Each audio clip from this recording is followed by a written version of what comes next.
What's going on, guys? Your boy Mason. We're back with another video, and in today's video, guys, we'll be going over Final Boss Hawk, and I'm going to be showing you guys a team without the Archangel team to actually score high, and then we're also going to be showcasing the fast farming team as well, guys. We pretty much are going to be doing everything in this video. We're going to be doing the main clear team, so the Archangel team. We're going to be showcasing the non-Archangel team for points, and then we're also going to be showcasing the farming team as well. So if you guys are enjoying the content on the YouTube channel that I've been posting recently, definitely make sure to subscribe if you haven't already. We're on the road now to the 34,000 subscribers, guys. We are only 1,000 subscribers away now that we hit the 33k. So if you guys have not hit the subscribe button already, definitely make sure to. And with that out of the way, let me showcase to you guys the teams we're going to be rocking. So pretty much this is going to be the team for high scoring if you do not have Archangel team. So this, by high scoring, by the way, I mean you're probably going to get around 20% scores. So this is going to be around the gauge you can get, around like the top 20%. You're not going to get like anywhere close to like the super high top 10% goddess teams, but you're going to do fairly well. And so I'm going to do a showcase for this team right here,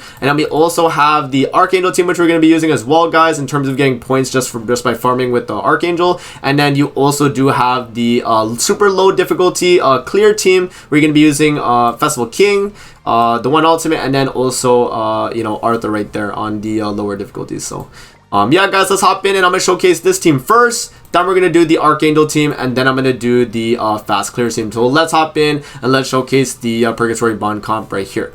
Alright, guys, so we're going to be hopping in here with the team. So pretty much the gist of the fight in terms of fighting Hawk is that you're going to want to be saving the single target cards that you get for the second phase of the fight, because that's where you're going to be dealing a lot more damage with your single targets versus this phase where you pretty much deal like no damage with your single targets. You want to just pretty much spam AoEs on this phase and then single targets on the second phase. So that's what you want to go for. So yeah, and then Purgatory Bond obviously is going to do a lot of damage with him having the AoE cards. He's going to get some merges there, that's good.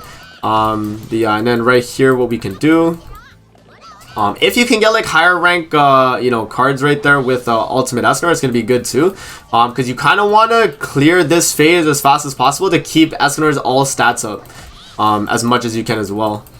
So right here we're just going to do this card right there, we're going to do this card, and then we're going to do the Escanor AoE.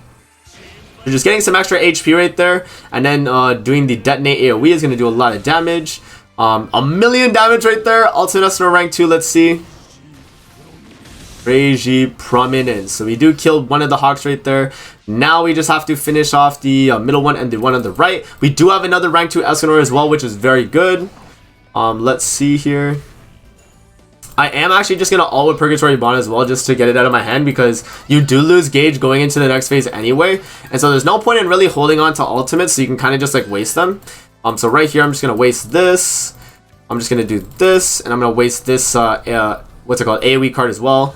Double Rupture right there, so it's going to do 3.5 million. That's a lot of damage. If you don't have 6/6 Bond, it doesn't matter. You don't really need the Rupture because you're not getting the 5 Rupture hits anyway for the points. You're pretty much just going for damage. So right here, what we're going to do is we're going to taunt up with Arthur, and then we're just going to do the single target Escanor cards right here. And that should be a good amount of damage right there. Orewa Dota. Let's see.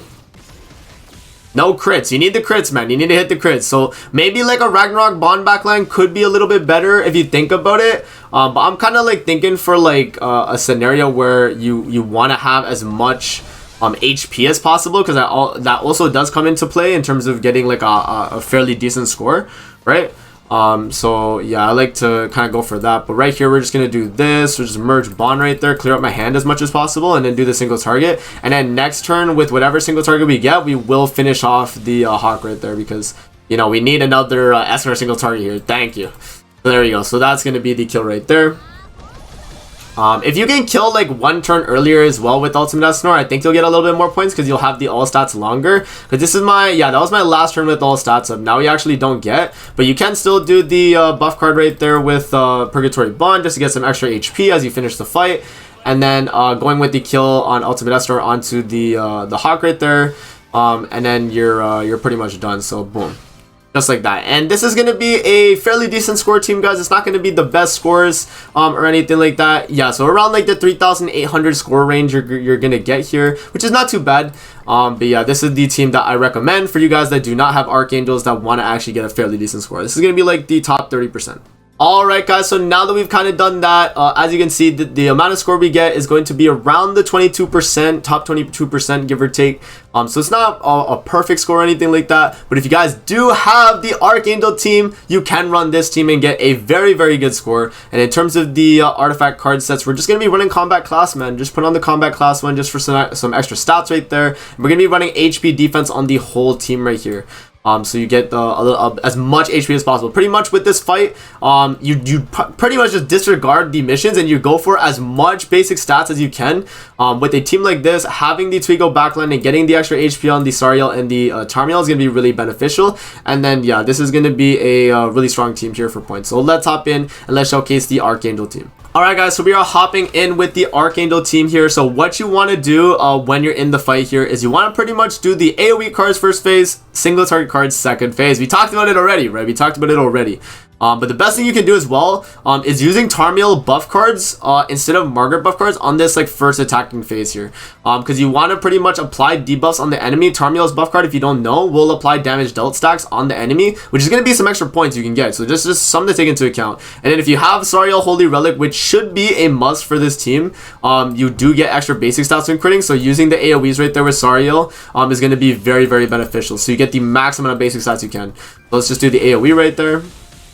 So you do a good amount of damage, around like, you know, 300k. That's fairly solid right there. Hopefully we get some more AoEs with Sariel. Perfect. So we can start stacking up that what's it called, the basic stats right there. So as you guys can see, number of debuffs applied. So we keep applying that, and we're gonna keep getting the 30 points just for free, right? We pretty much just get 30 points just for like letting them attack into us, which is very nice. So right there, we're gonna cleanse. We're gonna do the AoE right there, and then we're gonna do the AoE right there.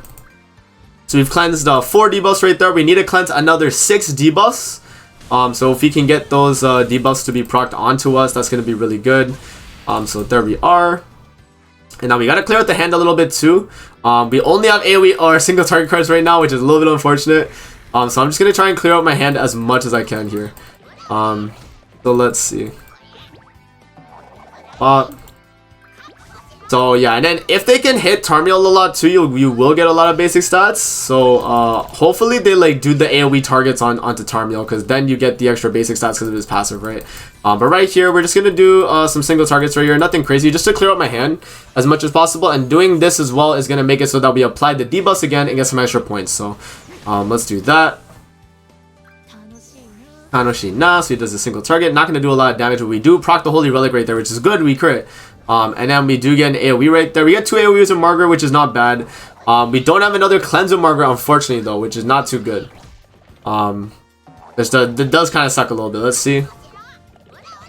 Goes to the explosion again. And then ults in the Tarmiel. That's good, because if you ult in the Tarmiel, that means you get another basic stat increase, right? Because he's gonna, whenever you heal with Tarmiel, you get it.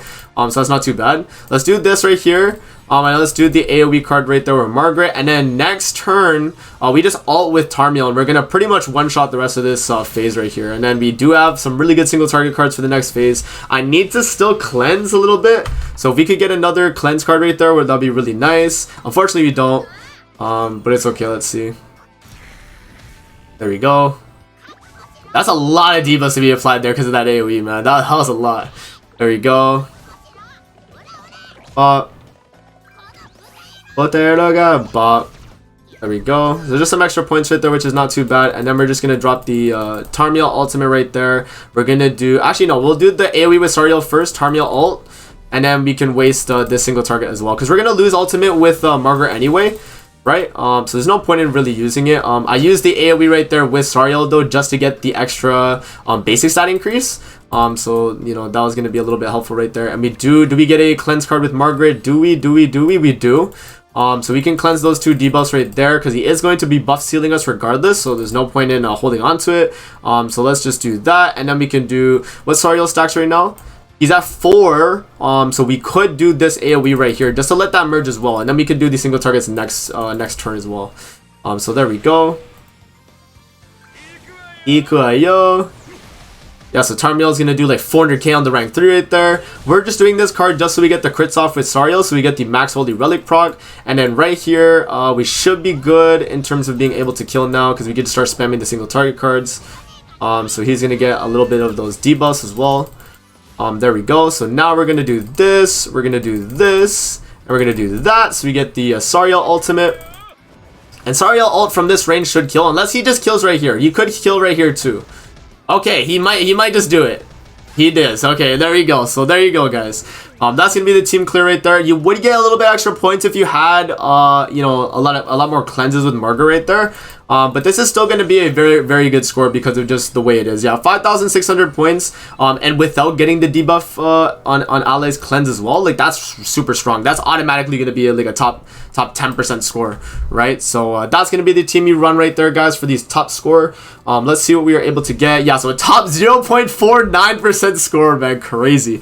But yeah, so that's going to be the Goddess comp right there. And now, guys, we're going to be moving on to the final team here in terms of farming the fight. So you don't have to run HP food when farming the fight, but this is going to be the setup you want. You can give Arthur his gear as well, so just, you know, stop some HP defense on him. Call it a day. Attack crit damage on Escanor, attack crit damage on King, and then your backline is just going to be Purgatory or Ragnarok Bond, I should say. And then pretty much the whole point of this fight, guys, is so that you kill, you know, the first phase with King alone, and then the second phase, Escanor is going to single target and then just one-shot the fight. So this is pretty much the setup right here. And yeah, let's hop in and I'm going to showcase you guys the run. Alright, so we are hopping into the fight here, guys. Remember to put it on auto, right? So this is going to be the setup, and so it's going to prioritize the King cards from the far right, because of the way, you know, the way it works in this game, right? Is it always is going to apply the from the far right first, unless a card merges. If a card merges, then it could be different, but always from the far right it's going to go. And then now that we've done that, the AI is automatically just going to single target with Ultimate Escanor this turn. And it might also single target with Arthur there too, or with King. Yeah, it might do that, right? And then Escanor, and then yeah, so that's not bad though. If you get a King Shield, your Escanor will do a little bit more damage, but pretty much right there, Escanor is going to do a single target, and bop, and done. So that's an auto 3-turn team, guys. Very easy, no stress, and you can set it up on your normal difficulty, just because you know, it doesn't really change the like rewards too much, right? So you're gonna get like a 17 there, but remember, you can auto farm it and you don't have to worry like too much about, you know, like, oh, am I not gonna be able to clear quickly or whatever. So it should be good. So yeah, guys, that's pretty much it, the full final boss hog guide there. I hope this was helpful for you guys. I know this was like a day late, but I decided I'd leave it a little bit anyway. Yeah, it's okay though, man. But yeah, that's gonna be it for the video. I hope you guys enjoyed. Don't forget to like, comment, subscribe as always. If you guys want to see more videos like this, definitely let me know in the comment section below, and I'm gonna see you guys in the next video. Peace out and have a great rest of your day.